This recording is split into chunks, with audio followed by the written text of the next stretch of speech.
I think it comes down to knowing your ideal customer profile and your audience and understanding that all schools are not for all people. Colleges of law in your system has a unique value proposition, and it's not going to go after the same people that are going to apply to other schools. And knowing that and being aware of that is okay.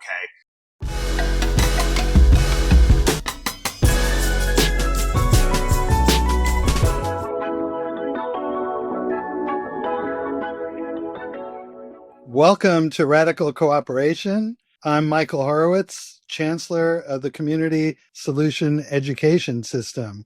And so in today's environment, with thousands of colleges competing for attention and prospective students, it's very important to have some marketing savvy on your side. And so I'm thrilled to have Brook Shepard. Brook is the founder and CEO of Mason Interactive, a rather fabulous full-service marketing firm. Welcome to the show, Brook. Thank you. It's very nice to be here, sir. And why don't I let you unpack the breadth and depth of Mason Interactive a bit. Tell us about the scope of work your agency does and the segments of our economy that you serve. I appreciate that. So the company is 17 or 18 years old. It's named after my son. And we are, as far as I know, the only advertising or marketing agency that's not owned by private equity that offers a full suite of services like search and social and programmatic and creative and email marketing and SEO and affiliate marketing. And I think that not being attached to private equity gives us a unique perspective.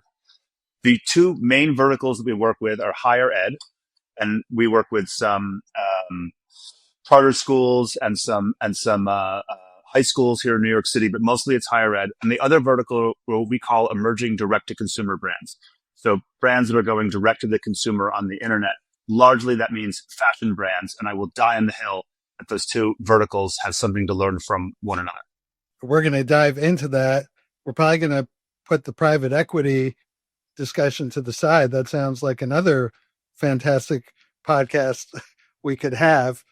And you have been a partner of our colleges and our system for about 16 years, which suggests to me you deliver results. So thank you for that.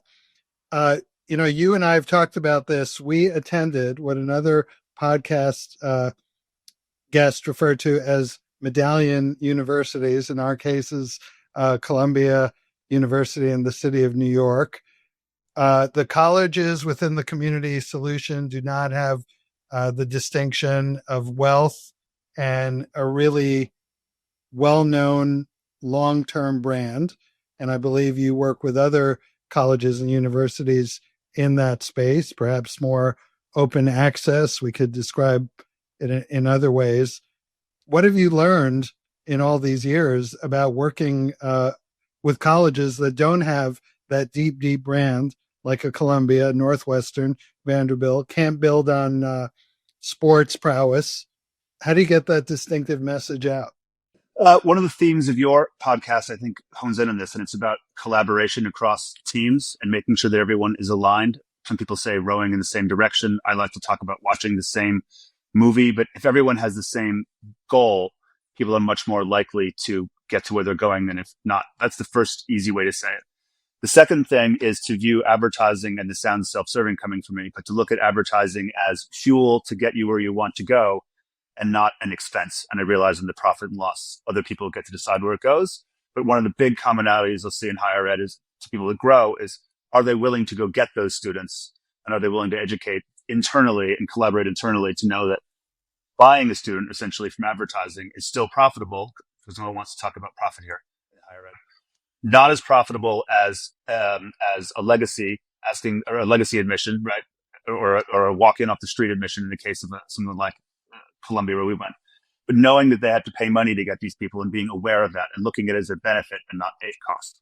You're right that in higher ed, we don't like to say bought those students. I don't know if it's heretical, but our chief academic officer is relatively new at Kansas Health Science University. From another point of view, says we bought those students, meaning that we have to ensure their success academically. So I think we can use that idea of buying the students. It's acquiring, getting them to enroll. It's also building a reputation through excellent outcomes. So you and I share this affinity for looking for lessons in, I don't know, unusual places, but for higher ed, tends to look within higher ed. I've been inspired by people in the restaurant and food business. You have fashion clients. I was surprised early in the year to learn from you that Alexis Bitar is not a woman named Alexis. So tell us about what you've been learning over the years from other industries that can inform higher education marketing. Most of the fashion, I'm going to call them fashion brands. It's not exactly right. We work with people like Italy. I don't know that G-Shock watches is a client of ours for many years. I don't know that I'd call them fashion, but I'm going to put them in that bucket because it's easier to talk about. Most of them have private equity investment of some kind. And one of the things that they tend to be really good at, better than higher ed, and there's things higher ed's better at. One of the things they tend to be really good at is iterating on creative postures and creative stances very quickly. So even Alexis Bitar, which is a founder-owned jewelry brand, he is very exacting about the placement of his jewelry in the ads, and maybe too. Sorry, Alexis, if you're listening, maybe he hinders his own progress by being too hands-on on that, and I've told him that. But generally, those businesses are very willing to try aggressive posturing in new ads and new creative ideas, as long as they're on brand, which might be controlled by the founder. Usually, that's also a difference. Is usually there's a founder at a purse company or a suit company or a creative director that has the ultimate say. And at a university, there's going to be a much more bigger collaborative environment making those decisions and signing off on them, more levels of hierarchy. But I have a client who's a school, and we'll talk more about them later. I won't name their name, but there's a rule we have, which is that for every $5,000 in advertising you're spending, you should have somewhere between 3 and 5 ads live. So if you're spending $5,000 on Instagram, you should have between 3 and 5 ads live. If you're spending $10,000 on Instagram, you should have between 6 and 10 advertisements live. That's just a rule of thumb, right? A good hitter hits 300 in baseball. Doesn't mean there aren't great hitters who hit for power with a lower average. We had an H1 test, a first half of the year testing plan out for a college, and it was about creative. And we spent literally the first 3 months of the engagement wondering about whether the pumpkin should be in the left or the right side of the image ads. I understand why, because it's a new thing for them to be so aggressive about creative, but they hindered their own enrollment goals by not saying, well, let's do both. Like, we have the framework for how many ads should be live. The test is pumpkin on left or pumpkin on right. And I'm using an extreme example, but that is definitely a thing that I think in general, higher ed could learn from the fashion brands is the need to focus on iterating through creative more quickly. That tracks. That tracks a lot. There's a lot of creativity in higher education, and there's a lot of higher education that isn't very creative. So that's absolutely the case. And to your point about the pumpkin, we're better off looking for these lessons outside of higher education. Now, is it accurate to say that the start of your agency was as a digital marketing firm? Yes, my start was in a previous life. I was lucky enough to be an account manager, but the person hands on keyboard pulling and pushing levers and buttons for ITT Technical Institute. And I was the person running their advertising when they went from $2,000 a month to $2 million a month in spend. I'm the guy that did that. I did that in collaboration with many people. It might have happened without me, but I was a part of making it happen. Part of the credit goes to me. Part of the credit goes to the organization. And I think most of the credit goes to the Clinton administration for laying broadband across the whole nation, letting ITT be first to market. We're talking 2003 and 4 here, letting them be first to market with an online modality, because you couldn't have done that 10 years earlier. It was not a possible thing to do. So I worked for an agency as an employee that worked at ITT. And then when I left that agency, when it got sold and sold for parts, I started this agency. And my first client was ITT. I called them up and they came over to me after my old agency exploded. So I launched the business with ITT Technical Institute as a client. Totally digital. There was no social media then. We were doing email marketing. Well, there was social, but it didn't work in the same way. We were doing email marketing, Google, 7Search, Bing, Yahoo, and things like that. Fully digital, yes. And digital's become essential and ever-changing. Parenthetically, sitting adjacent to and not directly in higher ed, those for-profit colleges kind of broke the code in a lot of elements, including acquisition of students. And as you look back, where did it fall apart? Oh, the relentless focus on profit above everything else. There was never a discussion of student outcome at ITT. There was never a discussion about enrollments. It was a discussion only about, and it was a different time. It was only about how many leads can we get in at the right cost. That was the only discussion. I think you know the mechanics better than I do about student loans and the efficacy therein and what the Obama administration did to peel that back. I think that's really what happened to ITT. But it got so aggressive about leads and selling degrees to people who probably shouldn't have been getting those degrees. They probably weren't ready for it, and false promises around career outcomes. And I can say that because they're out of business and it's been many years. I think that's what happened. Yeah, fair enough. You have referenced this college that we're going to get to later. Tell us about the story you want to bring in with that unnamed client, I presume. Well, actually, I'll start with ITT actually as a lesson in collaboration, and then I'll go into, because I'll talk about them. So I'm starting my career. I am part of driving their enrollment growth, or certainly their lead growth. And I had a simple tactic for it, which I'll tell you some other time off air. But it was about developing consensus on the scale of the opportunity. I'm new in my career. I'm in my early 30s, and I've been doing other things before this. And I go to Indianapolis, and I sit down with the CMO, and I give him a chart very proudly that shows lead volume going up and to the right, just straight up, like total exponential growth.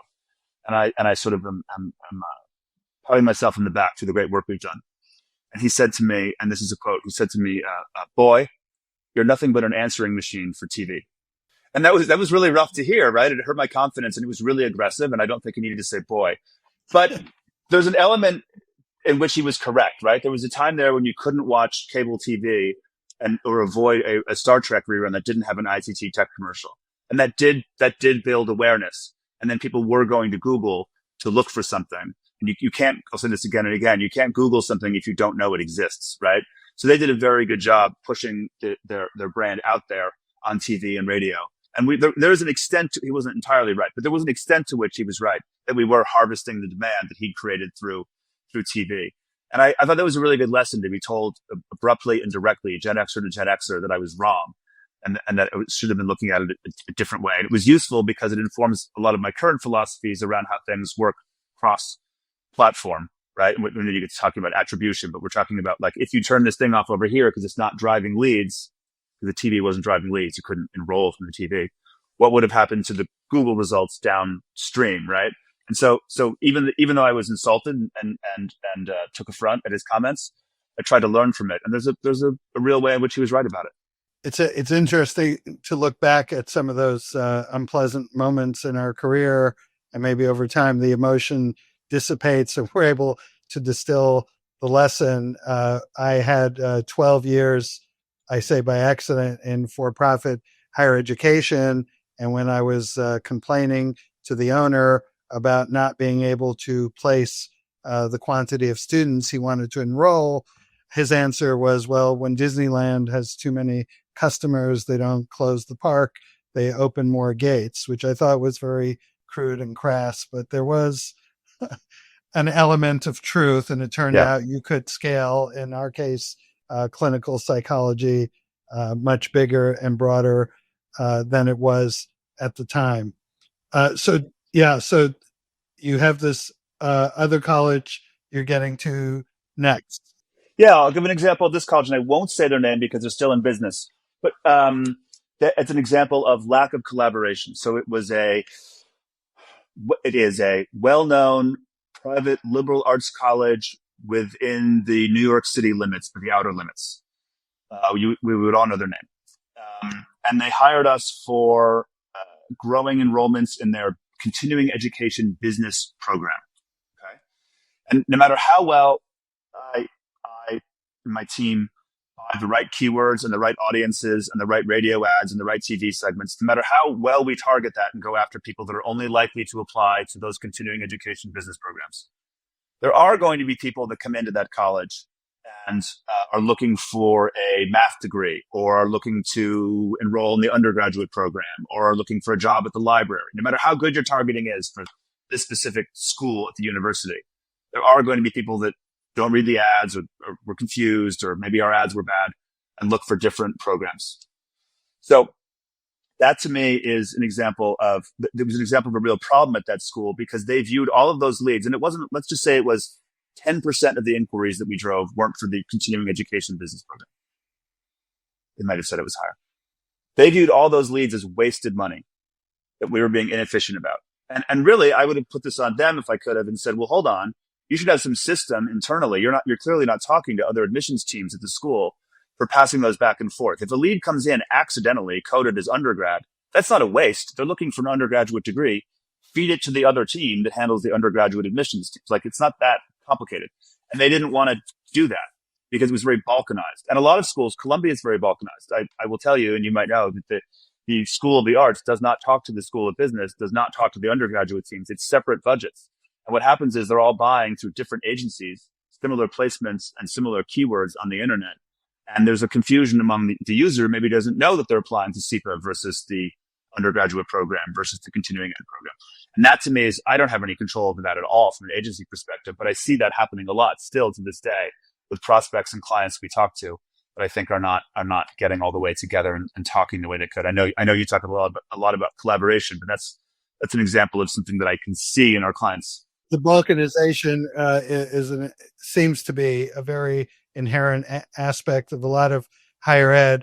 And I think the richer universities can afford to waste that money and resource. I know our long-term chief information officer stopped years ago hiring IT people from those very fancy universities because they were just used to having a lot of money to waste, which we don't have. And so he wanted a different ethic. So I think that holds, whether it's in marketing or IT. I want to shift this over because there's so much discussion today about the attention economy. And is it fair to say you're helping your client institutions get the attention of prospective students and of the world at large? I mean, it's fast moving. You can hardly go a day when someone isn't writing about Google and Meta and Facebook and now AI and all the problems with having sold our attention for peanuts. And how's that impacting your work? A lot of that comes down to creative. And again, this is a thing that the higher ed space could do better at. I don't mean you, but in general, it comes down to creative. So I don't think I get to decide with my clients where the customers are. I think the customer gets to decide where they are. Meaning my son is 17 years old. He's applying to schools like Vanderbilt, where I know your son went, and he applied early decision to Columbia. He's applied to a bunch of different places. And it's interesting to watch the process and to watch all these mailers, like piles and piles of mailers they send that I think are probably for the parents and not for him. I don't get to decide where Mason, my son, is looking for colleges, even though I happen to know it's on YouTube, right? So if we have an asset, a commercial asset that the schools produced or we produced that's a minute-long clip, one easy way to get the most out of it is to cut it up and edit it so that you have a 5-second version for TikTok and a 15-second for Instagram and a 30-second for Google and another minute for YouTube. You have to have all these different varieties of creative. AI actually helps with that. It's a lot cheaper and easier to cut those things up and even use AI to create whole images in the case of profession clients. It makes it a lot easier, but you need a huge variety of creative in market to be able to cover the attention span. Vanderbilt is having a moment. I know this because my son was here with his wife for Thanksgiving because their sports program is going wild and being very successful. It has nothing to do with the quality of education. We've talked about this. So what can your clients do to break out in that creative and digital space where they don't have the power of the basketball or football team and this broadly known brand? I do think Vanderbilt and Northeastern are both doing something really unique. In the time of declining enrollments, they're both, and maybe other institutions are too, but both of them are expanding. Vanderbilt's going to open a Columbia or a New York City campus right down the street. Northeastern has one in London. So I think that stance of not cutting into profitability, but growing is a really interesting one.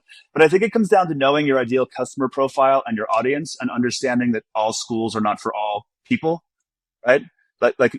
Colleges of law in your system, has a unique value proposition, and it's not going to go after the same people that are going to apply to other schools. And knowing that and being aware of that is okay. I actually think schools are generally better than that than the fashion brands are, because they tend to be aware more. They tend to be more adroit about admitting who's going to go to their schools than not. Whereas if you talk to a founder-led coffee brand, they will insist that everyone wants to buy their coffee because everyone likes coffee. Why doesn't everyone buy their coffee? And you have to say, well, it's a lot of coffee out there in the world, right? So I think the schools are a little better at that.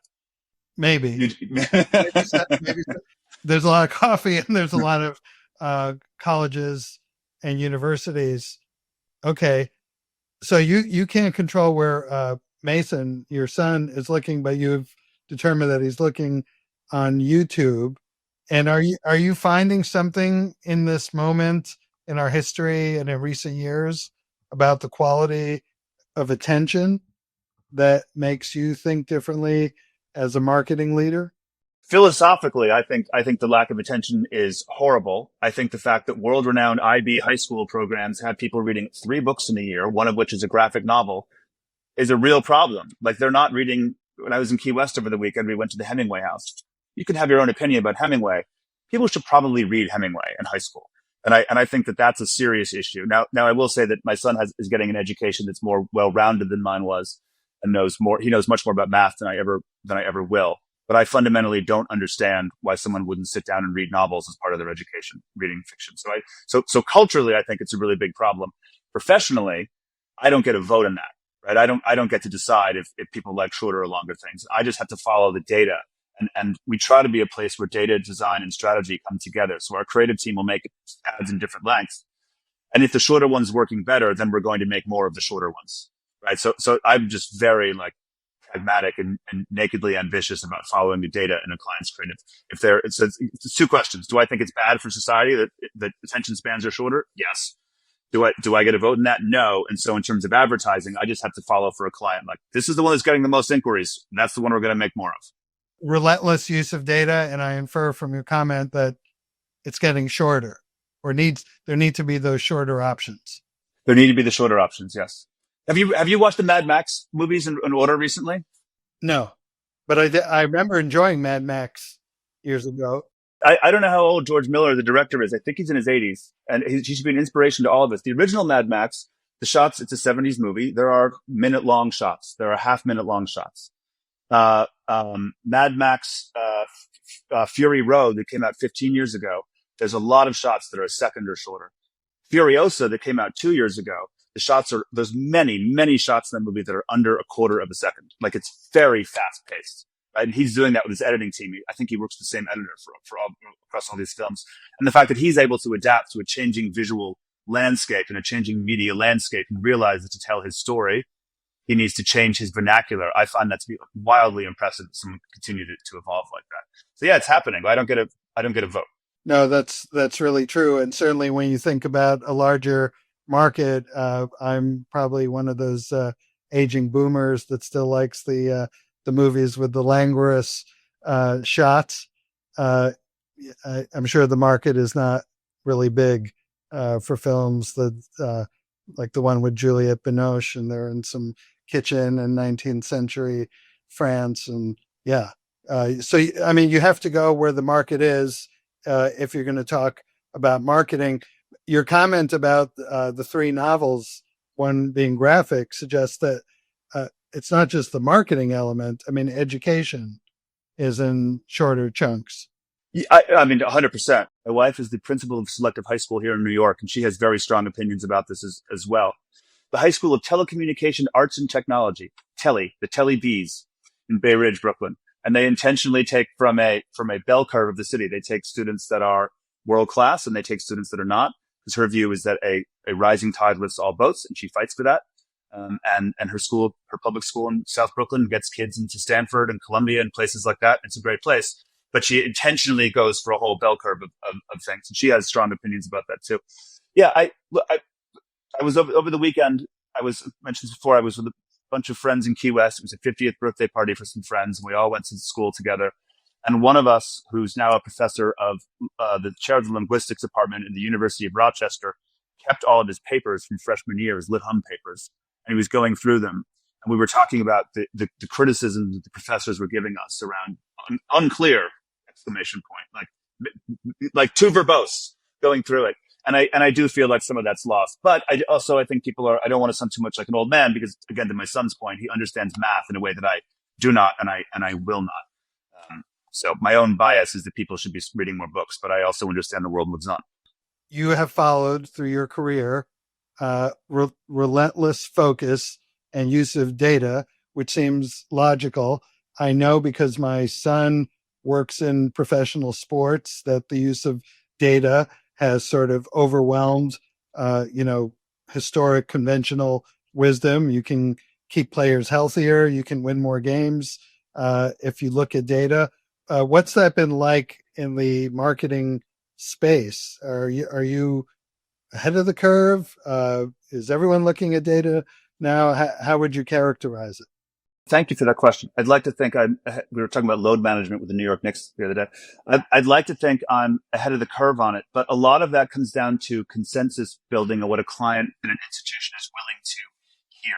Because sometimes people come in with assumptions, and I might have said this earlier, but one of my things is my job is not to do what a client asks. My job is to give my best advice and then do what a client asks, right? The client gets to decide the direction. And so I'd like to think we're ahead of the curve in looking at data. But the data, we're awash in data, and the data is only as good as how you can disseminate it and distill it and build consensus across an organization. Right? If I have all the data in the world, no one's listening to it. No one's going to listen. It's going to land on deaf ears, and no one's going to action on it. We have a client in the greater New York area who's a world-renowned, I'm going to say a trade school. It sort of undermines them a little bit, but a trade school, and they have a situation where they don't want to increase budgets at all, which fair enough. But they'd like to increase their net new students. They'd like to reach new people with a flat budget. So the only way to do that is to not advertise as someone else. There's no magical button that will multiply your dollars in market, right? So what we came up with this client was a plan to say, we talk about top of the funnel, so tofu, top of the funnel, introducing yourself to new people. That might be Meta, it might be someone else. Might be TV. Bottom of the funnel is usually going to be Google searches. So for you, that might be the Chicago school. Someone typing in the Chicago school is very bottom of the funnel, right? This client says, I want to get more top of the funnel, but I have a flat budget. So we say, okay, you sure you don't have more budget? Because we're going to have to cut something that's working now if you don't give us more budget. They say, no, we have no more budget. We say, okay, great. So the plan is we cut spend at the bottom of the funnel with the hope that the students that already know who this institution is, who are Googling it, will respond to counselor calls and texts and emails. And we're going to move some of that money to the top of the funnel, right? And the client signs off on this, and the dean signs off on it, and we agree with it. And we execute in this plan over the course of 2 fiscal years. And it largely goes according to plan. I'm not saying everything worked perfectly. Some things work better than we thought they were going to, but it largely works as we expected it to. And they got more net new students in. And then the conversation was, well, why are we having fewer students converting at the bottom of the funnel? And the answer is we had to turn off advertising there. It was our thesis that it would be picked up by other channels, admissions counselors, and it wasn't. And I know over the years, we've had these very, I would say, sophisticated discussions with you, because we've had those times where we say, let's decrease leads and try and increase enrolled students. And it does depend then on picking up where you've let go of budget dollars. So I think that's a really important point. It does depend on that. And for this school specifically, and I'll get to the different situation in a second, but this school specifically, if enrollments are down at the bottom of the funnel, but we have reached more net new students who take longer to convert because they don't know who you are, and the net result is that enrollments are down. The way to solve for that, from my point of view, is to do a regression analysis going back over 2 years, looking at large data sets, and AI can help with that. But looking at how different channels affected one another and looking for trends in the data. When I turned this thing off over here, did something else decline over here? And you have to look at large sets of data to do that. This client that I'm talking about doesn't have enrollment data. And I know you know this from some of the work you've done with your partner institutions, but this client is not one of yours, does not have enrollment data by source by year. They cannot produce a file that says we got this many enrollments from Google this year and this many from Meta this year. Therefore, I cannot draw a correlation between top of the level spends and what happened elsewhere. It's an impossible thing to do because the data does not exist, right? And so I can't collaborate my way out of that. Like if there's no data to talk about, I'm just making things up, and I'd rather not do that. Is that something you offer to your clients to analyze large data sets on their behalf? But they have to have the patience for it, honestly, which sounds a little condescending. But yes, I love to do that with clients. I find that terribly exciting and fun, actually. So what we can see is, right, you're kind of teeing this up for me, and I appreciate it. But so we have clients that have said things like, Meta isn't driving Instagram ads, aren't driving enrollments. Turn it off. And I'll say, I don't think we should do that. And they'll say, well, we have to. It's flat budget. Put it to Google, and we activate it on as the client wants. But the way I talk about it now is that judging Meta, for example, top of the funnel ads in this case, by how it drives enrollments is like judging a squirrel for how fast it swims downstream, or judging a fish for how fast it climbs up a tree. It's not the way you judge a fish and a squirrel, right? You judge them by the opposite metrics. So Meta's job isn't necessarily to drive in enrollments. It's about creating awareness of your brand so that people can Google you. Because to bring this back, you can't Google an institution or a program or a degree. You cannot Google it unless you know it exists. It's a logical impossibility. So you have to introduce someone to it, to your brand or your product or your modality or your course or your certificate in some way. And to judge that way you're introducing them by how many leads or enrollments it gave is a really great way to efficient yourself right out of business. And how can I connect awareness and brand building with data? Because you're saying I have to introduce myself, but how do I know it's working?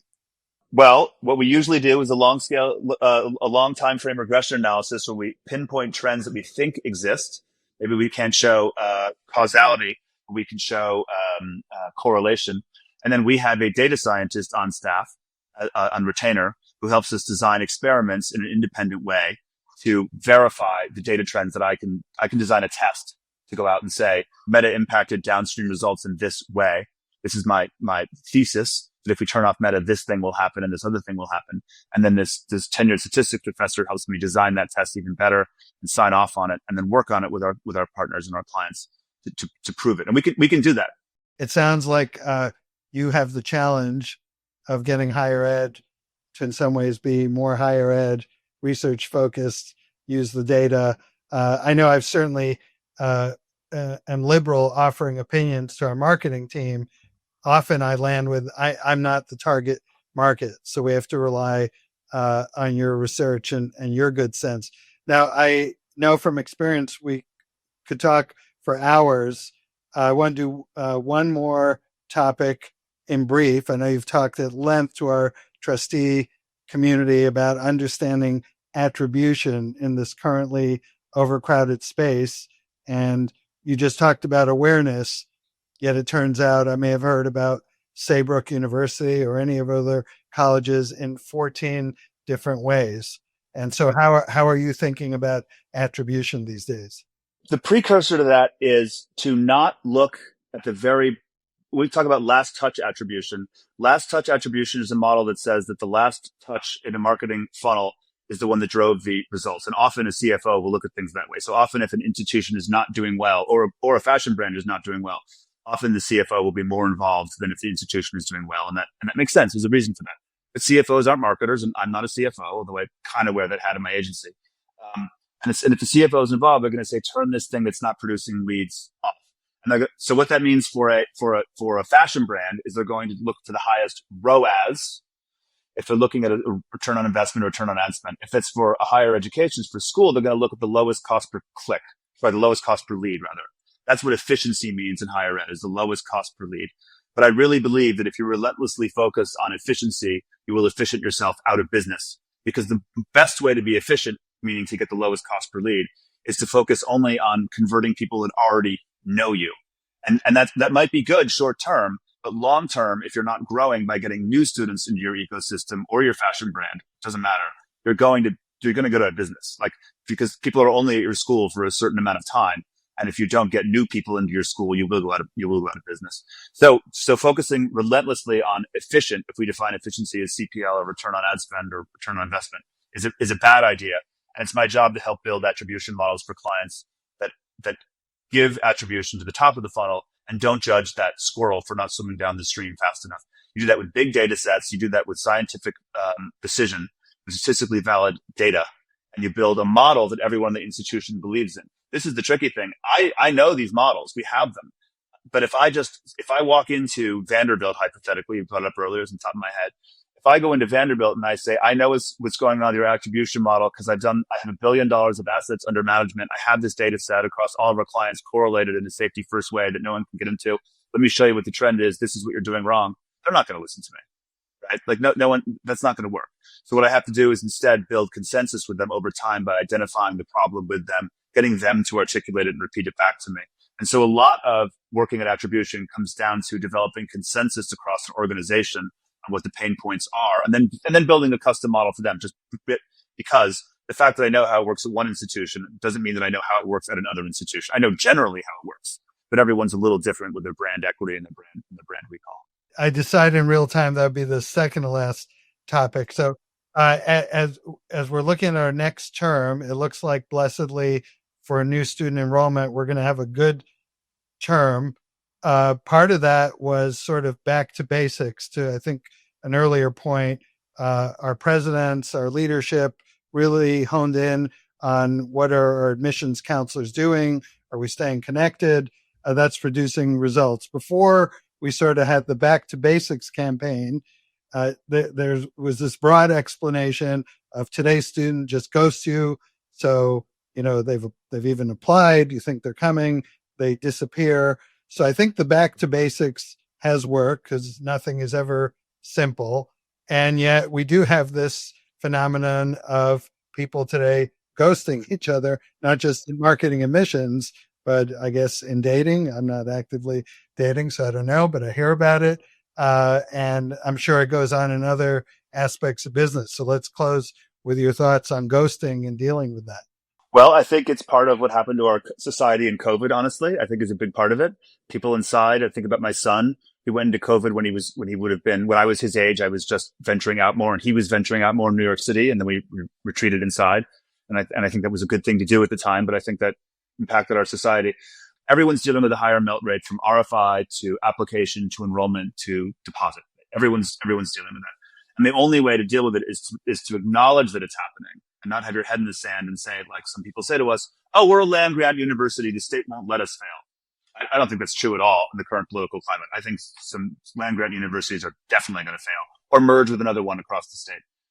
But to be relentless about your own data and acknowledge that it's happening so you can come up with a plan to fix it. And there are tactics to win these people back, and ultimately involves staying in front of them with a very aggressive posture and making sure that everyone feels accountable across the organization for going after it. It can't just be the admission counselor's job. It can't just be the email team's job. It can't just be the marketing team's job.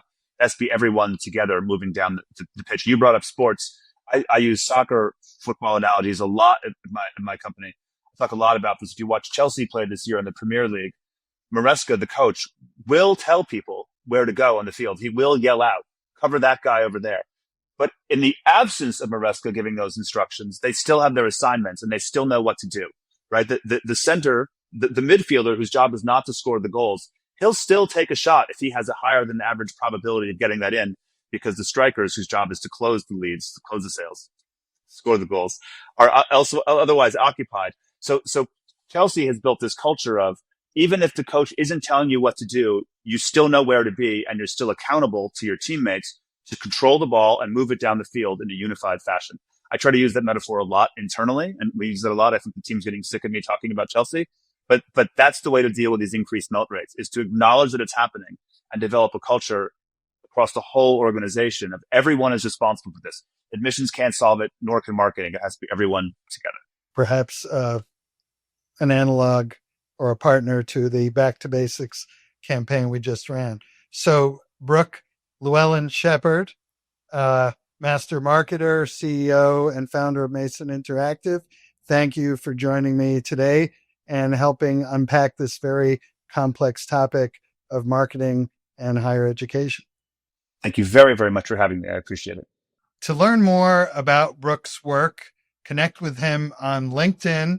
And if you enjoyed this conversation, subscribe to Radical Cooperation and follow me on LinkedIn for more insights. And don't forget to go to Amazon or wherever you purchase your books and buy my new book, The Community Solution. Transforming an institution is never easy. By harnessing the power of collective action and a strong vision, it can be done.